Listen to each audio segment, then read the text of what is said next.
What are the main topics of the clean energy package proposed by the European Commission? Well, there are several key elements. The whole package altogether that was published at the end of November by the European Commission is about 1,000 pages. So I've not personally read the 1,000 pages, but my staff have, and we have analyzed it. And there are key areas of focus and importance for us. The first is the Energy Efficiency Directive, which is a recast, so they're looking to improve it.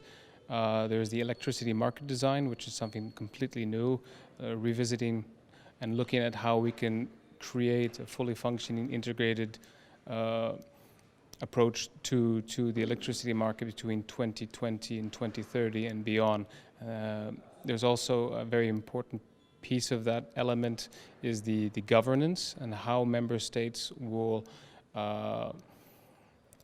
work towards reaching the various targets that are identified in the Energy Efficiency Directive, the Energy Buildings Performance Directive, and the Renewable Energy Directive. And that'll be key. And we're focusing on those, say, 4 pieces of legislation that came out. That's part of the 1,000 pages. And so we have developed a position for the Energy Efficiency Directive. We are completely in favor. We promote the energy efficiency principle first and foremost. We need to be clear that renewable energy is not energy efficiency, but efficient CHP complements intermittent renewable technologies. Let's not forget as well that renewable energy is part of the CHP portfolio. It is one of the various fuel technologies that can power CHP in Europe. We're already at 20%. That could increase. That number has already doubled, in fact, in 10 years. And so there's a lot of potential there in terms of how CHP, its flexibility in terms of helping to manage energy services and grid stability, as well as enabling other key technologies like renewable energy. How can CHP help meeting the targets of the clean energy package? Well, right now CHP contributes, well, in terms of electricity generation, about 10.5% of total electricity comes from CHP, and then another 15% comes from is used to produce heat.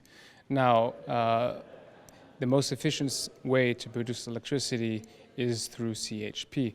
We don't have to deal with losses of electricity and efficiencies through transmission.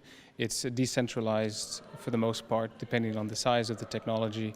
And it's the easiest way and the most cost-efficient way to produce efficient electricity, so we don't have to rely on externalities and providing more energy security. So one last thing I wanted to mention is that we should realize that there is a vast potential for CHP if we have the right market framework in place and the right signals to the investment community in terms of the potentials for CHP. I mentioned that CHP represents around 10.5% of the total electricity production. That could go up to, or has been identified, that can go up to 20%. And heat production, total heat production, can go from 15% now to 25% in 2030. So it's important that we get the market model correct now, and that's what we're doing in Brussels in terms of the clean energy package and the various different pieces, directives that are being reviewed by the European Parliament and the European Council, so the member states. And so we are engaging with all stakeholders to make sure that CHP cogeneration is recognized for its contribution in terms of reducing primary energy consumption, flexibility, enabling renewables to be deployed on the market.